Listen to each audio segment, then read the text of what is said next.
Zionism is the single greatest threat to free speech in the Western world today.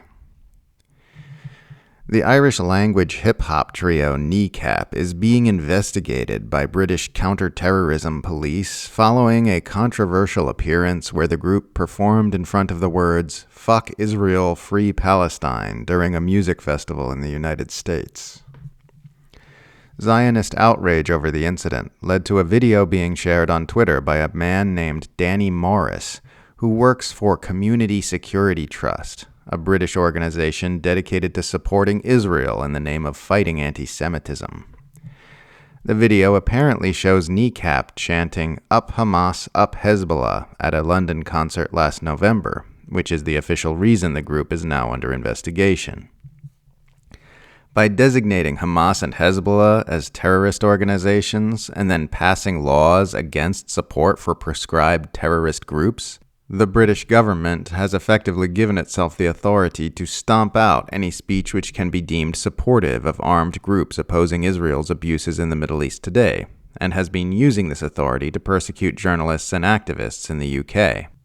This is just one of the latest incidents in the steady assault on free speech rights we've been seeing in the Western nations that have aligned themselves with the State of Israel during the Gaza Holocaust. In Michigan, the homes of pro-Palestine demonstrators are reportedly being raided by the FBI and by state and local police, with numerous activists detained and electronic devices seized under search warrants.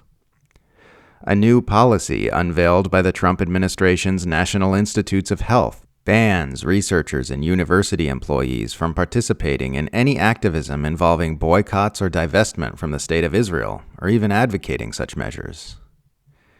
New York Police Department officers are reportedly attending training on combating anti-Semitism, which teaches them that keffiyehs and watermelons are anti-Semitic symbols, and that phrases like settler colonialism and all eyes on Rafah are examples of anti-Semitic hate speech. This all comes as a new poll finds that a majority of Americans oppose the Trump administration's new policy of deporting foreigners for expressing wrongthink about Israel. They are taking away the right of U.S. citizens to hear what Israel's critics have to say, and they are doing so directly against the will of the U.S. citizens themselves. There's a video that Israel apologists have been sharing around which they claim shows pro-Palestine activists blocking Jewish students from walking through the campus of Yale University, and it's just so illustrative of the fake anti-Semitism crisis we're being told necessitates the elimination of free speech rights throughout all of Western civilization. If you watch the clip, you can see a student wearing a kippah being filmed by someone behind him and demanding to walk directly through what appears to be a relatively small group of activists in the midst of an anti-genocide demonstration.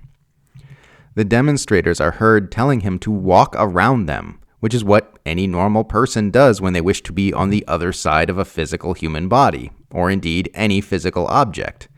And you can clearly see people walking around them in the background of the video.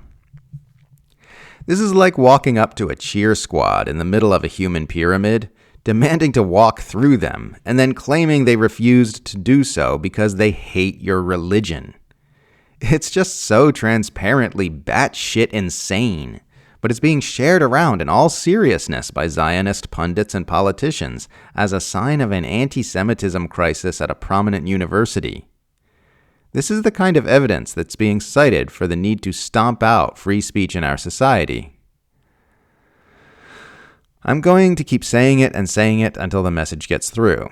Zionism is the single greatest threat to free speech in the Western world today. Nothing is eroding people's rights to free speech faster than the support that Western governments have for the apartheid state of Israel and the atrocities it is committing. This isn't just about Gaza now. It's not just about some strangers in the Middle East. It's about you. It's about your rights. It's about your right to tell the truth, even if the truth makes your leaders feel uncomfortable. Even if you are not a sufficiently moral and compassionate person to oppose a genocide on its own merit, you should at least be opposing the erosion of your own personal liberties for your own sake.